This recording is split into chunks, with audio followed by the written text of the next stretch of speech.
সমস্ত প্রশংসা ওই আল্লাহ রাব্বুল আলামিনের, যে আল্লাহ তাআলা আমাদেরকে আল্লাহ তাআলার মহান হুকুম আদায় করার জন্য দুনিয়ার সমস্ত ব্যস্ততা থেকে আল্লাহ আমাদেরকে ফারেক করে তার ইবাদতের জন্য কবুল করেছেন। এই জন্য মহান রাব্বুল আলামিনের দরবারে শুকরিয়া আদায় করে আলহামদুলিল্লাহ। আজকে জুমার বয়ান দেওয়ার জন্য আমি অন্য একটা বিষয় সাজাচ্ছিলাম, তো হঠাৎ আমি আমার একটা তাফসিরে, আমার একটা বই ছিল উর্দু বই, এটা 7 সালে পড়ছি, খাত্তে ইমাম গাজালি। ইমাম গাজালি রহমতুল্লাহ আলাইহি তার ছাত্রকে একটা চিঠি লিখেছিলেন। ওই ছাত্র প্রশ্ন করেছিল যে, হুজুর, আমি আপনার কাছে দীর্ঘদিন লেখাপড়া করলাম, কিন্তু আমি এখন সন্দিহান কোন জ্ঞান আমার জন্য উপকারী এবং কোন জ্ঞান আমার জন্য অপকারী, এটা আমি এখনো বুঝতেছি না। ইমাম গাজালি রহমতুল্লাহ আলাইহি তিনি একটা চিঠি লিখেছিলেন, ওই চিঠিটা পরবর্তীতে বই আকারে হয়ে যায়, ওই বইটা আমাদেরকে পড়ানো হয়। এই বইয়ের মধ্যে অনেক কথা, তার মধ্যে একটি ঘটনা আমি আপনাদেরকে শোনাবো। ইমাম গাজালি রহমতুল্লাহ আলাইহি তিনি তার ছাত্রকে বলেন, তোমাকে একেবারে সমস্ত দুনিয়ার সবচেয়ে বড় আলেম হতে হবে এটা ফরজ না। কেননা যোগ্য যে আলেম যদি থাকে, যেই এলাকায় যেই দেশে যোগ্য আলেম থাকবে, ফরজে কিফায়া আদায় হয়ে যায়, সবাইকে বড় আলেম হওয়ার জরুরি না, কিন্তু সবাইকেই জাহান্নামের আগুন থেকে বাঁচাটা জরুরি। তো শায়েখ ইমাম গাজালি রহমতুল্লাহ আলাইহি তিনি একটি ঘটনা উল্লেখ করতেছেন, তার ছাত্রকে চিঠির মাধ্যমে লিখতেছেন। शेख शिबली रहमतुल्लाह अलैहि फरमाते हैं कि मैंने 400 उस्तादों की खिदमत में रहकर 4000 हदीसें पढ़ी हैं। আমি 400 উস্তাদের কাছে 4000 হাদিস পড়েছি। কয় হাজার হাদিস? 4000 হাদিস। शेख शिबली रहमतुल्लाह अलैहि বলেন, এবং उनमें से सिर्फ एक हदीस को अमल के वास्ते मुंतखब कर लिया। 4000 হাদিস আমি পড়েছি ঠিক, কিন্তু শুধু একটা হাদিস আমল করার জন্য আমি নির্বাচিত করেছি। কয়টা হাদিস? একটা হাদিস। এই ঘটনা হয়তো আপনারা কোনোদিন শুনেন নাই, এই জন্য আমি তাফসির যখন পড়তেছি একটা বয়ান, আজকে অন্য বিষয়ে একটা আলোচনা ছিল, তো তাফসিরের কিতাব ঘাটাঘাটি করতে আমার এই বইটা চলে আসছে, এই জন্য এটা ভালো লাগছে, এই জন্য এটা আপনাদের সামনে আজকে আমি বলবো ইনশাআল্লাহ। তো তিনি বলেন, উনমে সে সির্ফ এক হাদিস কো আমল কে ওয়াস্তে মুনতাখাব কর লিয়া। 4000 হাদিস শিখছি ঠিক আছে, কিন্তু আমল করার জন্য একটা হাদিসকে আমি বেছে নিয়েছি। और वो হাদিস मेरी नजात व खालास के लिए काफी है। এবং ওই একটা হাদিসের উপর আমল করলে আমি কবর এবং জাহান্নামের শাস্তি থেকে নাজাত পাওয়ার জন্য আমার জন্য যথেষ্ট। বলেন সুবহানাল্লাহ। और अव्वलिन व आखिरिन के उलूम उसमें मुंदरिज हैं। এবং আমার সারা জীবনের সমস্ত জ্ঞান এই একটা হাদিসের মধ্যেই লুকায়িত আছে। বলেন সুবহানাল্লাহ। ও হাদিস ইয়ে হয়, সেই হাদিসটা হলো এটা। শায়েখ শিবলি রহমতুল্লাহ আলাইহি বলেন, আমি একটি হাদিসের উপর আমল করার জন্য একটি হাদিসকে নির্বাচন করেছি, সেটা হলো রাসূল করিম সাল্লাল্লাহু আলাইহি সাল্লাম বলেছেন, ই'মাল লিদ দুনিয়া বিকদরি মাকামিকা ফিহা। দুনিয়া কে লিয়ে ইতনা কম কর জিতনা কে তু উসমে রহেগা। তুমি দুনিয়ার জন্য এই পরিমাণ কাজ করো যে পরিমাণ সময় তুমি দুনিয়াতে থাকবে। আমরা দুনিয়াতে কি পরিমাণ সময় থাকবো আমরা জানি, তবে একটা নির্ধারিত সময় আছে। মায়ের পেটে ছিলাম 9 মাস 10 মাস, নির্ধারিত সময়। আবার দুনিয়াতে আসছি, এখানেও আবার থাকতে হবে একটা নির্ধারিত সময়, নাকি চিরকাল থাকবো আমরা? এজন্য আমি বুঝে নিছি যে দুনিয়াতে আমি যতটুকু থাকবো ততটুকু আমি দুনিয়ার জন্য কাজ করব। মানে যতটুকু টাকা উপার্জন করলে আমার দুনিয়া চলে, এতটুকু আমি কি করব? উপার্জন করব। যতটুকু টাকা উপার্জন করলে আমি হজ করতে পারবো, যাকাত দিতে পারবো, নিজে চলতে পারবো, পরিবারকে ভালো রাখতে পারবো। ওয়া'মাল লিআখিরাতিকা বিকদরি বাকাইকা ফিহা। और आखिरत के लिए इतना कम कर जितना के तेरा रहना वहां मुकद्दर रहे। এবং পরকালের জন্য তুমি এই পরিমাণ কাজ করো যে পরিমাণ সময় তুমি পরকালে থাকবে। পরকালে আমরা কি পরিমাণ সময় থাকবো আমাদেরকে জানা আছে? আমরা জানি একটা, যে পরকালের জীবনের শুরু আছে কিন্তু কি নেই, শেষ নেই। অনন্তকাল আল্লাহ তাআলা আমাদেরকে সুখে শান্তিতে রাখবেন যদি আমরা আল্লাহর হুকুম মেনে যেতে পারি। वअमल लिल्लाहि बिक़दरि हाजतिका इलैहि, और अल्लाह के वास्ते इतना कम कर जितना कि तो उसका मुहताज है, এবং তুমি আল্লাহর জন্য এই পরিমাণ কাজ করো যে পরিমাণ তুমি আল্লাহর মুখাপেক্ষী। আমরা শ্রমিকরা মালিকের মুখাপেক্ষী, মালিকের কাজ করি কিনা? মালিক বেতন দিবে এই জন্য আমরা 1 মাস কাজ করি, মালিক বেতন দিবে এই জন্য আমরা সারাদিন কাজ করি, করি কিনা? অফিসাররা আমাদেরকে বেতন দিবে এই জন্য আমরা সাধারণ সৈনিকরা আমরা কাজ করি। যে যেই লাইনে সবাই তার বড়র মুখাপেক্ষী হয়ে থাকে। ছেলে বাবার মুখাপেক্ষী, এই জন্য বাবার আনুগত্য করে। আল্লাহ তাআলার আমরা কি পরিমাণ মুখাপেক্ষী? আমাদের কি কোনো লিমিট আছে, নাকি আমরা আমাদের জীবনের সর্বত্র সবকিছু দিয়ে আমরা আল্লাহর মুখাপেক্ষী? মালিক আমাদেরকে 15,000 20,000 টাকা দেয়, এই জন্য আমরা মালিকের কাজ করি। কিন্তু আল্লাহ তাআলা আপনাকে আমাকে কি দিয়েছেন, এটা যদি আপনি হিসাব করেন, যদি গণনা করেন, এর কি মূল্য দিতে পারবো আমরা? চোখ, নাক, হাত, রিক্সা ভাড়া নেয় 300 টাকা 400 টাকা, দোকান ভাড়া 20,000 30,000। আল্লাহ যদি আপনার চোখের ভাড়া নিতেন, হাতের ভাড়া নিতেন, ব্রেনের ভাড়া নিতেন, পেটের ভাড়া নিতেন, পায়ের ভাড়া নিতেন, ভুঁড়ির ভাড়া নিতেন, কিডনির ভাড়া নিতেন, কলিজার ভাড়া নিতেন, লাংস ফুসফুসের ভাড়া নিতেন, চলতে পারতাম? और दोज़ख वअमल लिन्नारि बिक़दरि हाजतिका इलैहि, और दोज़ख के लिए इतना कम कर जितना कि तो उसकी तकलीफ पर सब्र कर सकता है, এবং তুমি দোজখের আগুনের জ্বলার জন্য এই পরিমাণ গুনাহ করো যে পরিমাণ গুনাহ করলে তুমি দোজখের আগুন সহ্য করতে পারবে। কথাটা যারা বুঝেন, কথাটা অনেক গভীর কথা, ঠিক কিনা? দোজখের জন্য এই পরিমাণ গুনাহ করো যে পরিমাণ গুনাহ করলে তুমি দোজখের আগুন সহ্য করতে পারবে। আচ্ছা বলেন তো, কয় মিনিট আমরা দোজখের আগুন সহ্য করতে পারবো? 1 মিনিট পারবো? 1 মুহূর্ত না। জাহান্নাম 500 বছর দূরে, এই তাপ আর হিট মানুষ সহ্য করতে পারবে না। জাহান্নাম আছে কত দূরে? 500 বছর দূরে। ওইখানকার গরম তাপ মানুষ সহ্য করতে পারবে না, কিন্তু যখন আল্লাহ জাহান্নামে দিবে তখন তার কি অবস্থা হবে? আমি এই একটি হাদিসের উপর আমল করার জন্য আমি বেছে নিয়েছি। ইমাম গাজ্জালী রহমতুল্লাহ আলাইহি এই ঘটনাটা চিঠিতে লিখে তার ছাত্রকে বলেন, এবং পরে বলেন, तुमको उस हदीस से मालूम हो गया होगा, তুমি এই হাদিস থেকে তুমি বুঝতে পেরেছো যে तुमको बहुत बड़ा आलिम मुतबहर बनने की जरूरत नहीं, তোমাকে অনেক বড় আলেম হওয়ার দরকার নেই। বড় বড় আলেম যদি দেশে থাকে তাহলে তোমাকে আর বড় আলেম হওয়ার দরকার নেই। যতটুকু তুমি শিখতে পারবে ততটুকুর উপর কি করবা? আমল করবে। একজন ছেলে ক্লাস 5 পর্যন্ত পড়তে পারে, আর তার পরে আর মাথায় পড়া ঢুকে না। তাকে কি করেন? তাকে তার যেদিকে তার মনের চাহিদা, যেইটা ভালো কাজ করতে পারে ওইটাই আপনি করান। খামাখা সময় নষ্ট করে লাভ কি? যতটুকু জ্ঞান তুমি অর্জন করতে পারো এতটুকুর উপর তুমি আমল করার জন্য তুমি প্রস্তুত হয়ে যাও। क्योंकि ये फर्ज किफाया है, বড় আলেম হওয়াটা ফরজে কিফায়া, জানাজার নামাজের মতো। জানাজার নামাজ যেমন 3 জন থাকলে জানাজার নামাজ এলাকার সবার পক্ষ থেকে আদায় হয়ে যায়। দেশের মধ্যে 100 জন আলেম থাকলে বাস ওই দেশের ফরজে কিফায়া আলেম দায়িত্ব পুরো হয়ে যায়। তারপরে যদি কেউ আলেম হয় আলহামদুলিল্লাহ, ভালো কথা। इमाम गाज़िली रहमतुल्लाह तार छात्र के चिट्ठिर माध्यमे बोलें, इस हिकायत को गौर से सुनो ताकि तुम्हें मेरे कहने का यकीन हो जाए। তোমাকে আমি একটা গল্প শোনাচ্ছি। বড় আলেম হওয়ার একেবারে বাহরুল উলুম, সাগর পরিমাণ জ্ঞান অর্জন করা, দুনিয়ার সমস্ত মানুষের জ্ঞান 1 ফোঁটা পানির মতো। 1 ফোঁটা পানি যেই পরিমাণ, গোটা দুনিয়ার মানুষের জ্ঞান এই পরিমাণ। আর 1 ফোঁটা পানির বিপরীতে সাগরের পানি যে পরিমাণ, ওই পরিমাণ জ্ঞান কার? আল্লাহ রাব্বুল আলামিনের। ইমাম গাজ্জালী রহমতুল্লাহ আলাইহি একটি ঘটনা তার ছাত্রকে বলেন, मशहूर सूफी हजरत शकीक रहमतुल्लाह अलैहि ने अपने शागिर्द हातिम से दरियाफ्त किया, ये तुम कितनी मुद्दत से मेरे पास रहते हो? শাকিক রহমতুল্লাহ আলাইহি তিনি অনেক বড় আল্লাহর ওলি ছিলেন এবং আলেম ছিলেন। তার একজন ছাত্র ছিল, তার নাম হাতেম। তার নাম কি? এই হাতেম ছিলেন আবু হানিফা রহমতুল্লাহ আলাইহির সমপর্যায়ের আলেম। আবু হানিফা রহমতুল্লাহ আলাইহি যে যুগে ছিলেন, হাতেম ছিলেন ওই যুগের। তো হাতেম রহমতুল্লাহ আলাইহির উস্তাদ শাকিক হাতেমকে বলেন, তুমি আমার কাছে কতদিন ছিলা?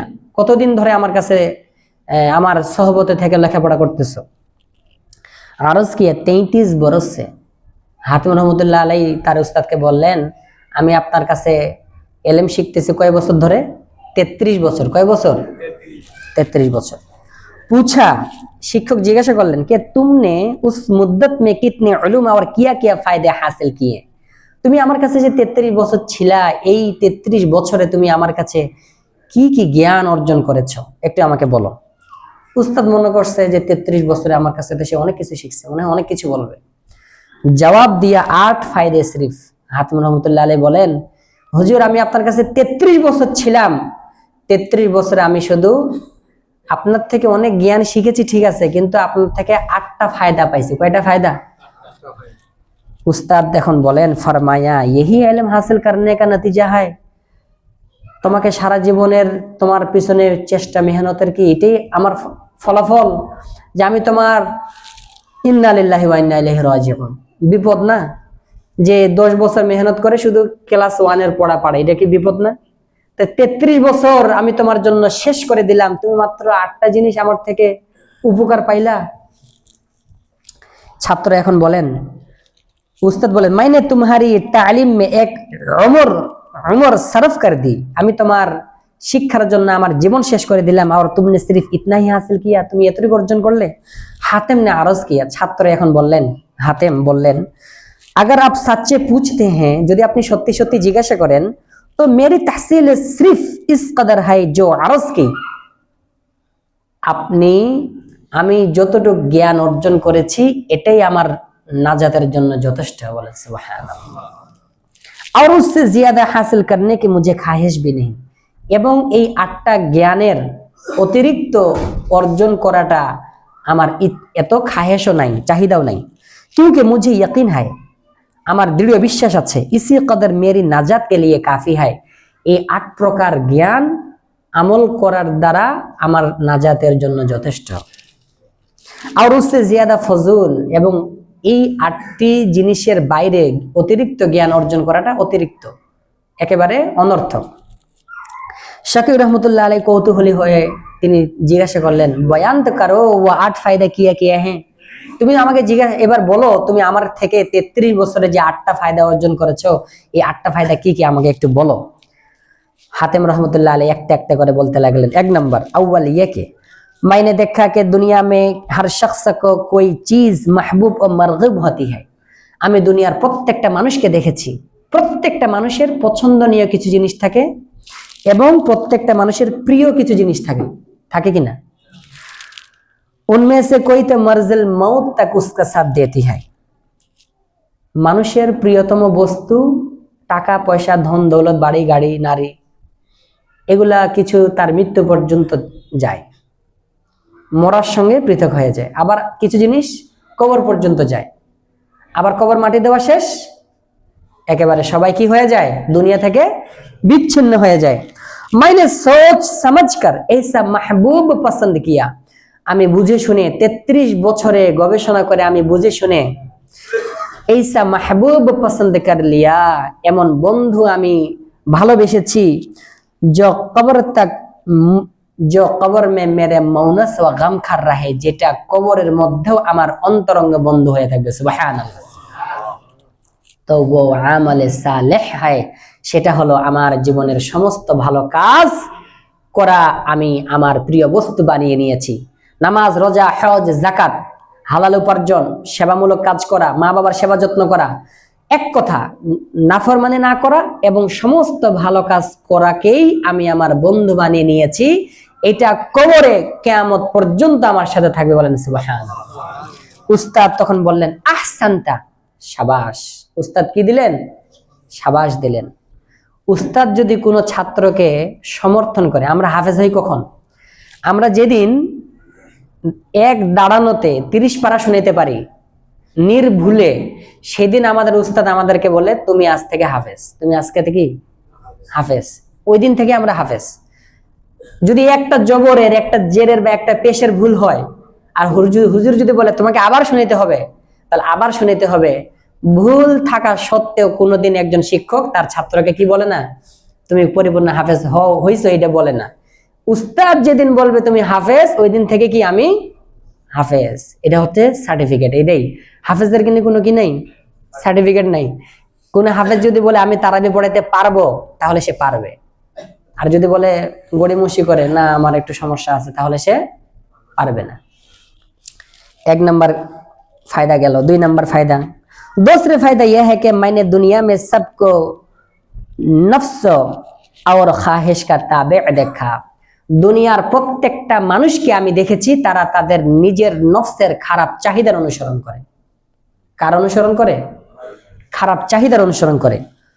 मैंने जब उस आयात शरीफ को पढ़ा, वअम्मा मन खाफ मकाम रब्बिह वनहा नफ्स अनिल हवा फइन्नल जन्नता हियल मअवा। जो शख्स अपने परवरदिगार के सामने में खड़ा होने से डरा और नफ्स को उसकी ख्वाहिश से रोका, तो फिर जन्नत ही उसका ठिकाना है। কিয়ামতের দিন আল্লাহর সামনে দাঁড়াতে হবে এই ভয়ে যে দুনিয়ার জীবনে খারাপ কাজ থেকে বিরত থাকে, অবশ্যই তার ঠিকানা একমাত্র জান্নাত। বলেন সুবহানাল্লাহ। হাতিম রহমতুল্লাহ আলাইহি বলেন, তো মুঝে ইয়াকিনে কামিল হো গিয়া, আমার পরিপূর্ণ বিশ্বাস হয়েছে कुरान मजिद सरासर हक है, कुरान एकेबारे सत्य कथा बोलছে। बस मैंने नफ्स को मुजाहिदा के शिकंजा में ऐसा खींचा कि उसके सारे कुव्वत निकल गए। সুতরাং আমি আমার খারাপ নফসকে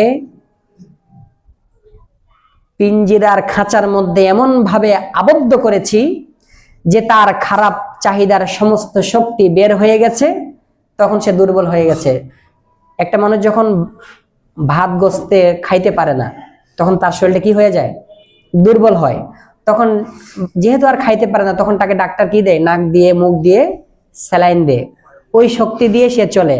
হাতিম রহমতুল্লাহ আলাইহি বলেন, আমার খারাপ চাহিদার সমস্ত শক্তি বের করে ফেলেছি, তখন দুর্বল হয়েছি, তখন আমি আল্লাহর ইবাদতের শক্তি আমার দেহের মধ্যে পুশ করেছি, ওই শক্তি দিয়ে তখন আমি চলি।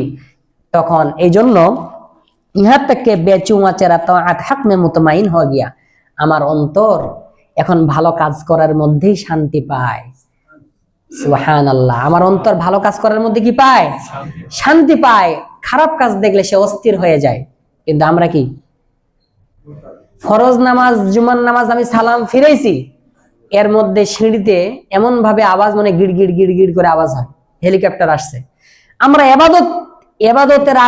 এবাদতের মধ্যে এসে আমরা অস্থির, অথচ যেই অস্থিরতা নিয়ে আমরা বের হই, এই অস্থিরতার সঙ্গে বাইরে গিয়ে আপনি ক্যারাম বোর্ড খেলা লাগাই দেন, ফুটবল খেলা দেখায় লাগাই দেন, ক্রিকেট খেলায় লাগাই দেন, বা অন্য কোনো কাজে লাগাই দেন, দেখবেন যে সে 3 ঘন্টা 4 ঘন্টা চলতেছে। ঠিক কিনা?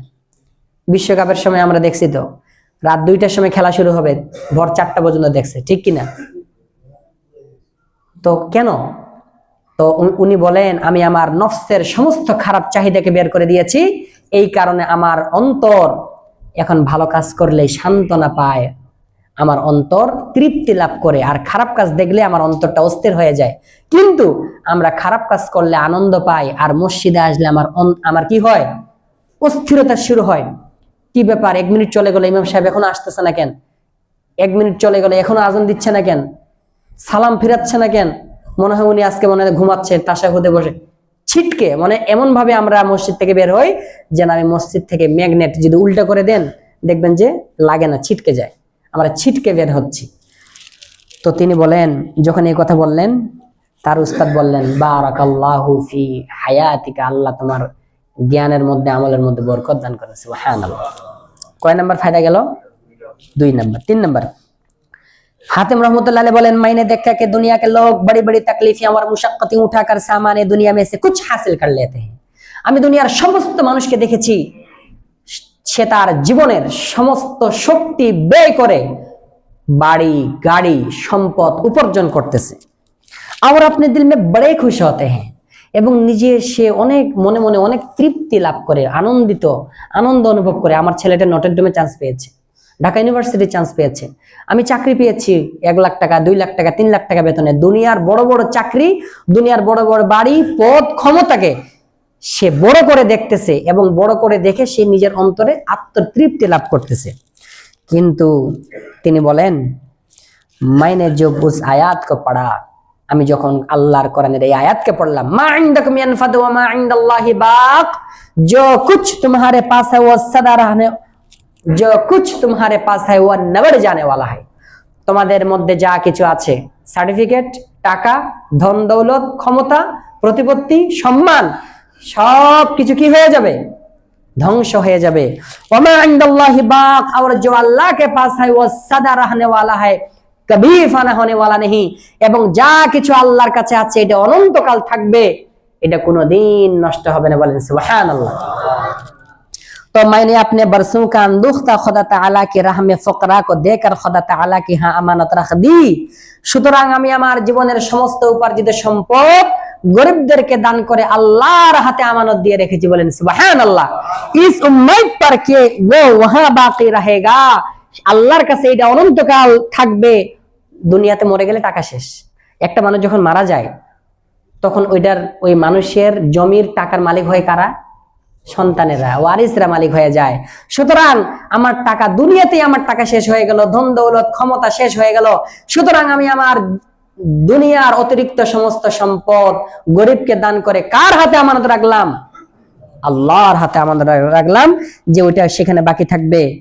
সুতরাং और आखिरत के रास्ता में मेरा रहनुमा होगा, এবং আখিরাতে আমার রাস্তার পথ প্রদর্শক হবে। পথ প্রদর্শক বলতে আপনি যদি চিটাগাং যান, আমি যাই চিটাগাং, এই জন্য বলতেছি, আপনি যদি চিটাগাং যান ফ্রি যাইতে পারবেন? হয় প্লেনে যাইতে হবে, ট্রেনে যাইতে হবে, বাসে যাইতে হবে, নাহলে কারে যাইতে হবে বা লঞ্চে যাইতে হবে। টাকা ছাড়া যেতে পারবেন? তো দুনিয়াতে চলতে টাকা লাগে, পরকালে চলতে গেলে আপনার দুনিয়ার টাকার সওয়াব এগুলাই হচ্ছে ভাড়া, এগুলো দিয়ে আপনাকে চলতে হবে।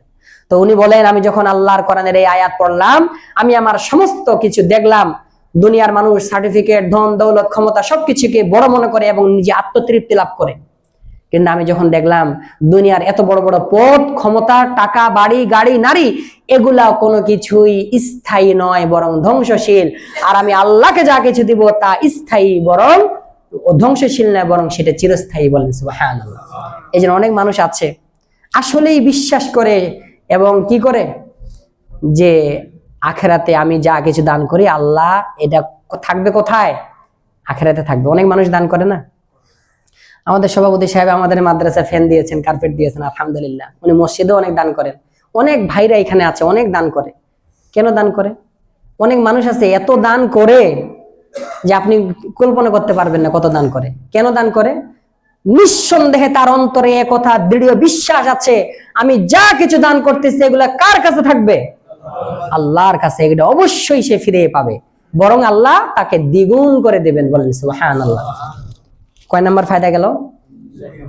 হ্যাঁ, 3 नंबर। 4 नंबर, मैंने देखा दुनिया में कोई उस पर फख्र करता है, আমি দেখেছি দুনিয়ায় মানুষেরা কেউ গর্ব করে। মেরে আকারেব, আমার আত্মীয় স্বজন, মেরে কুম্বা, আমার পরিবার, মেরা খাদেম, আমার কর্মচারী, আমার চশম হাসম, এবং আমার দলের লোকজন, বহুত হ্যাঁ অনেক, আমার সঙ্গে তুমি লাগবা, আমার অমুক এই, অমুক সে, অমুক এই, আমার এতগুলো লোক, আমার সঙ্গে তুমি পারবে না। कोई उस पर उतरता है कि मैं बड़ा शाहजूर हूँ, আমি বড় জল্লাদ, সাফাক हूँ, আমি বড় সন্ত্রাসী, আর খুনরিজ, আমি অনেক বড় খুনি, এগুলো নিয়ে অনেকে গর্ব করে। ওয়াগাইরা ওয়াগাইরা, প্রত্যেকে তাদের নিজের ধ্যান অনুযায়ী বক্তব্য দেয়। তিনি বলেন হাতেম রহমতুল্লাহ, মাইনে জব উস আয়াত কো পড়া, অনেকে মনে করে আমার এই ক্ষমতা, এই টাকা, এই কিছু, এগুলো মনে হয় আমার সম্মানের বিষয়। কিন্তু সম্মানের বিষয় কোনটা?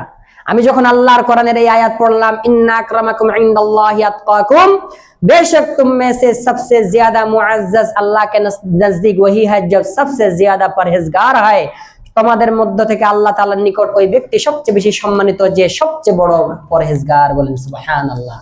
যে যত বেশি গুনাহ থেকে বাঁচবে সে আল্লাহর কাছে তত বেশি কি সম্মানী, তেরা আল্লাহর কাছে কি তত বেশি সম্মানী। और दुनियादारों के ख्यालात सरासर खता है, দুনিয়াদার মানুষের যে ধারণা টাকা সম্মানের বিষয়, বাড়ি সম্মানের বিষয়, এই সম্মানের বিষয়, এটা একটা ধারণা। बस मैंने तकवा को इख्तियार कर लिया, হাতেম বলেন আমি তাকওয়াকে ইখতিয়ার করে নিয়েছি। कि हक ताला के दरगाह में मुझे इज्जत हासिल हो, जे আল্লাহর দরবারে আমার সম্মান হাসিল হবে। শকির রহমতুল্লাহ আলাইহি বললেন আহসানতা, शाबाश बेटा। 5 नंबर फायदा, मैंने बहुत से लोगों को आज राह हसद एक दूसरे की बुराई करते देखा। আমি দুনিয়ার প্রত্যেকটা মানুষকে দেখেছি একজন আরেকজনের হিংসার বশবর্তী হয়ে ক্ষতি করে কিনা। এমন ভাবে আমাদের গ্রামে আইলের মতো থাকে, কিন্তু যখন হাঁটে তখন আইল ধসে পড়ে, এইভাবে কাটে, ভিতর থেকে মাটি নিয়ে তাদের সীমানাটা তার বেশি চলে আসে এবং অন্যের জমিটা কমে যায়। এবং আমরা যখন বাড়ি বানাই আরেকজনের ক্ষতি করেই আমরা বাড়ি বানাই, আরেকজনের ক্ষতি করি, হিংসার, কারো সম্মানের হিংসা করে, কেউ টাকার হিংসা করে, কেউ দোকানের হিংসা করে, একজন হিংসা করে আরেকজনের ক্ষতি করে। तो किसी के जा हुआ मर्तबा पर हसद है, केउ कारो सम्मानेर ऊपर हिंसा करे, और किसी के फजल व इल्म पर, केउ कारो ज्ञानेर ऊपर हिंसा करे। मैंने जब उस आयत को पढ़ा, আমি যখন ওই আল্লাহর কোরআনের আয়াত পড়লাম, নাহনু কসমনা বাইনাহুম মাঈশাতাহুম ফিল হায়াতিদ দুনিয়া,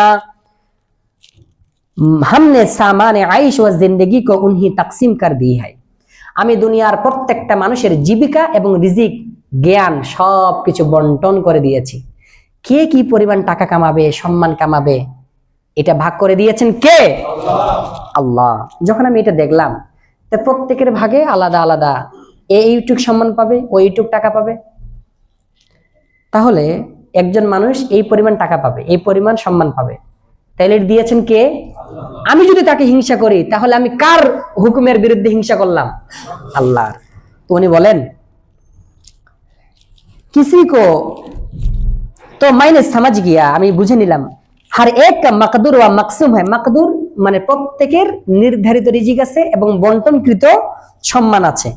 রোজে আজাল সে হি আলাগ है, এটা আল্লাহ যখন আমাদেরকে সৃষ্টি শুরু করেছেন তখন থেকে আল্লাহ এগুলা বন্টন করে রাখছেন। किसी को उसमें इख्तियार नहीं, মানে কেউ যে টাকা কামাবে, এটা অন্য কারোর ক্ষমতায় টাকা কামাবে এমন নয়, বরং আল্লাহর দয়ায় সে কি কামাবে?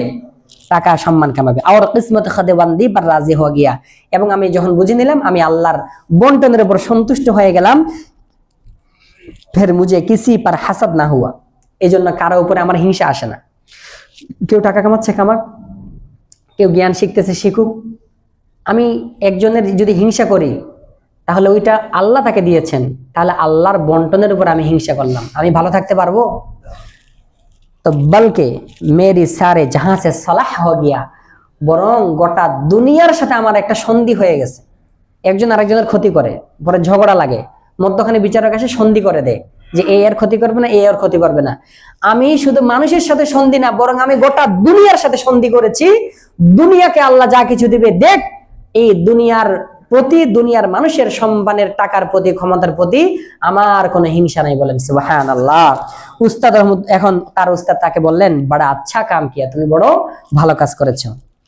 6 नंबर 5 नंबर গেল। 5 नंबर, मैंने दुनिया में किसी सबब या गरज से अक्सर एक दूसरे के दुश्मन हो जाते, अक्सर एक दूसरे के लोग दुश्मन हो जाते हैं। আমি দেখেছি দুনিয়ার মানুষ একজন আরেকজনের কোনো কারণে দুশ্মন হয়ে যায়। কি হয়ে যায়? দুশ্মন হয়ে যায়। কিন্তু মানুষেরা কি আমাদের দুশ্মন? আল্লাহ কোরআনে যখন তিনি বলেন, আমি যখন এই আয়াত পড়লাম, मैंने जब उस आयत को देखा, इन्ना शैतान लकुम अदुव्वुन फत्तखिदूहु अदुव्वा, बेशक शैतान तुम्हारा दुश्मन है तो तुम उसका दुश्मन समझो। शैतान তোমাদের শত্রু, সুতরাং তোমরা শয়তানকে শত্রু মনে করো। यकीन कर लिया, আমি বুঝে নিলাম। कुरान मजीद सच फरमाता है, कुरान मजीद সত্য বলছে कि सवाए शैतान के किसी को दुश्मन ना मानना चाहिए।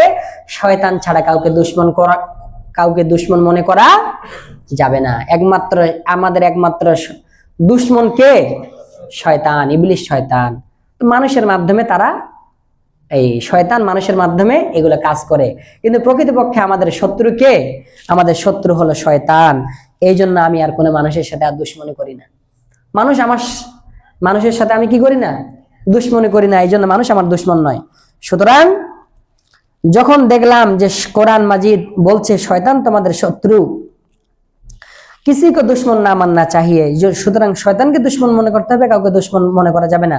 তো मैंने उसको दुश्मन समझकर আমি শয়তানকে দুশ্মন মনে করলাম এবং हर बात में उसके नाफरमानी की, আমি শয়তানের নাফরমানি করতে লাগলাম। কার নাফরমানি করতে লাগলাম?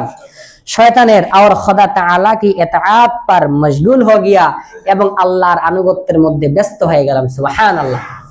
কিন্তু আমরা তো ব্যস্ত শয়তানের কাজের মধ্যে।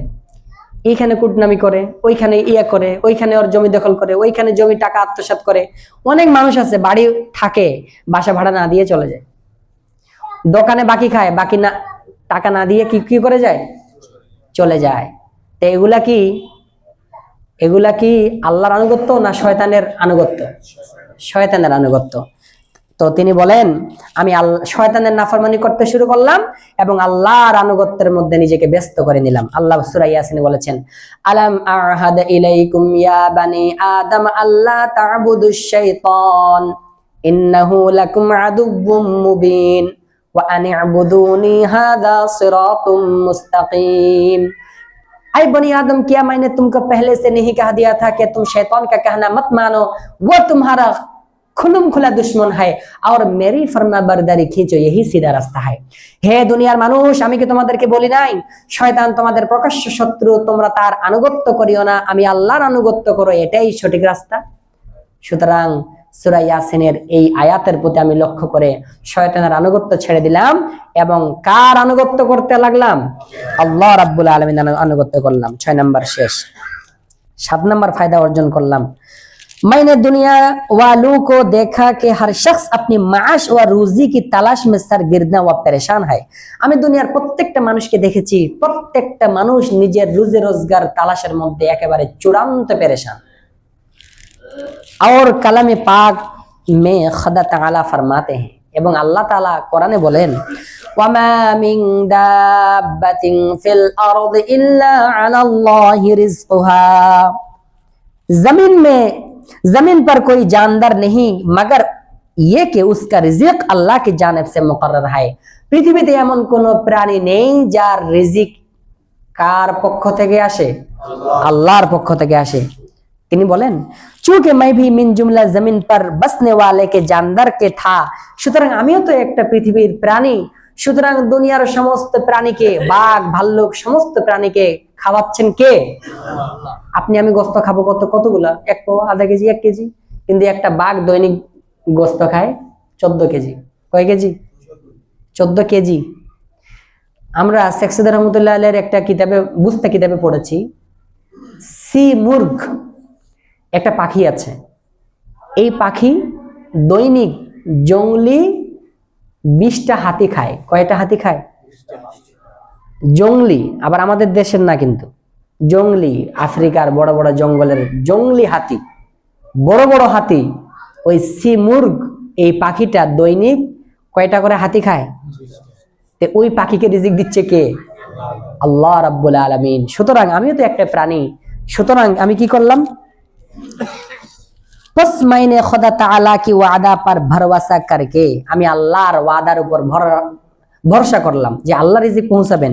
এই আল্লাহ যে ওয়াদা করেছেন আল্লাহ মানুষের রিজিক মানুষের কাছে পৌঁছাই দিবেন, এই আল্লাহর ওয়াদার উপর ভরসা করে और उसकी रिजिक रसाई पर बेफिक्र होकर, তিনি আমার কাছে রিজিক পৌঁছাই দিবেন এই চিন্তায়, তিনি আমার কাছে রিজিক পৌঁছাবেন এই নিশ্চিত জ্ঞানের কারণে আমি একেবারে নিশ্চিন্ত হয়ে उसकी इबादत में मशगूल हो गया, তার ইবাদতে মশগুল হয়ে গেলাম। সুবহানাল্লাহ।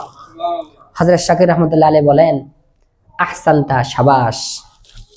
8 नंबर फायदा, मैंने किसी ना किसी चीज पर लोगों का भरोसा करते देखा। আমি দুনিয়ার প্রত্যেকটা মানুষকে কোনো না কোনো জিনিসের উপর ভরসা করতে দেখেছি। कोई माल और दौलत पर भरोसा रखता है, কেউ ধন দৌলতের উপর ভরসা করে। कोई हरफत व सनात पर, কেউ ব্যবসা বাণিজ্যের উপর ভরসা করে, কেউ দোকানের উপর ভরসা করে। এগুলো তো মাধ্যম। ভরসা আমরা কার উপরে করব? অনেকে হিন্দুরা বলে, আমার মামার দোকানে এক হিন্দু কাজ করতো, কয় এই দোকানটাই আমার ভগবান, এই কর্মটাই আমার ভগবান। তখন আমাদের উস্তাদ এই কিতাব পড়ানোর সময় একটা গল্প বলেছিলেন। এক বাবা তার ছোট বাচ্চাকে নিয়ে মেহমানের বাড়িতে গেছে। কার বাড়িতে? তো মেহমান, ওই বাড়িতে পুরুষ মানুষ নাই, মহিলা আছে। মহিলা তো সামনে আসা, পর্দার খেলাপ। এখন মেহমানকে খাওয়ানো দিবে কিভাবে? তো মেহমান এক রুমে আছে, আর মধ্যখানে একটা দরজা, ওই দরজার মধ্যখানে একটা পর্দা, আর পর্দার ওই পারে মহিলা। মহিলা কি করে? মহিলা একবার রুটির গামলা, ভাতের গামলা, বিরিয়ানির গামলা, তরকারির গামলা ভিতর থেকে দেয়, আর ওই মানুষটা যিনি দাওয়াত খেতে গেছেন সেই পর্দার নিচ দিয়ে টেনে টেনে নেয়। তো ছোট বাচ্চাটা দেখতেছে কি ব্যাপার, পর্দা থেকে অটোমেটিকলি ভাত, তরকারি, বিরিয়ানি, মাছ, গোস্ত সব আসতেছে। তো ওই ছোট বাচ্চা বাড়িতে এসে তার আম্মাকে বলে, মা, আমরা এমন একটা পর্দা কিনবো যে পর্দাটা অটোমেটিকলি আমাদেরকে ভাত তরকারি দিবে, খাবার দিবে, ফল ফ্রুট দিবে। তো বলেন, এই যে খাবারটা পর্দার ওপার থেকে আসতেছে, এটা দিচ্ছে কে? ওই মহিলা না? কিন্তু ছোট বাচ্চা কি মনে করতেছে, মহিলা খাবার দিচ্ছে নাকি পর্দা খাবার দিচ্ছে? পর্দা খাবার দিচ্ছে। সুতরাং আপনার আমার চাকরি, ব্যবসা, দোকান, এগুলা হলো পর্দা। এগুলা কি? মূল পর্দার উপর থেকে খাবার দিচ্ছেন কে? আল্লাহ রাব্বুল আলামিন। সুতরাং আমি যখন এই আয়াত পড়লাম, ওয়া মান ইয়াতাওয়াক্কাল আলাল্লাহি ফাহুয়া হাসবুহ, যে আল্লাহর উপর ভরসা করবে, আল্লাহ তাকে রিজিক দেওয়ার জন্য যথেষ্ট হয়ে যাবে। বলেন সুবহানাল্লাহ। শাকির রহমাতুল্লাহ আলাইহি তখন তার ছাত্র হাতেমকে বলেন, अल्लाह ताला तुमको तौफीक दे उस पर अमल करने का। शकीर रहमतुल्लाह अलैह बोलेन, मैंने तौरात, जबूर, इंजिल, फुरकान, তাওরাত, জাবুর, ইনজিল, এই 4 বড় বড় আসমানি কিতাব আমি পরিপূর্ণ পড়েছি। আমি গবেষণা করে দেখেছি, তুমি যেই 8টি ফায়দার কথা বললে, কোরআন, জাবুর, ইনজিল এবং তাওরাত, এই আসমানি 4 কিতাবের সমস্ত উপদেশ তোমার এই 8টি কথার মধ্যে লুকায়িত আছে। বলেন সুবহানাল্লাহ। তোমার এই 8টি কথার উপর যে ব্যক্তি আমল করতে পারবে, সেজন্য আসমানি সমস্ত কিতাবের উপর আমল করে ফেললে। বলেন সুবহানাল্লাহ।